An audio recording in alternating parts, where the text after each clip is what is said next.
আর বাড়িতে যায় না এই বাজার। তুমি ওরা কয়ো যে আমি সবকিছু ছাড়িয়ে দিচ্ছি, ভালো হয়ে গেছি, ও জন্য বাড়িতে আসে বাজার। ওই যে আমার থেকে কি অবস্থা। হায়দারের তো আর কোনো খোঁজই পাই নাই, হঠাৎ করে গায়ে তুই তোমার বাপের বয়ে পালাইছে। এবার শুনছি শহরে গিয়া সুন্দরী একটা মাইয়াও বিয়া করছে। তুমি অযথাই ওর লেগে অপেক্ষা করতেছ।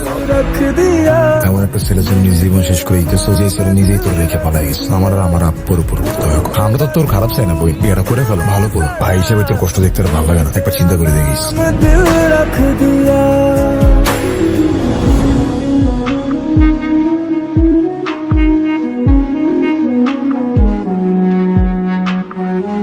কালকে অন্তত ফোনটা ধরো, নাহলে দেখবা আমি কি করি। কি করবি? আমি ব্যাটারি বিয়ে করছি।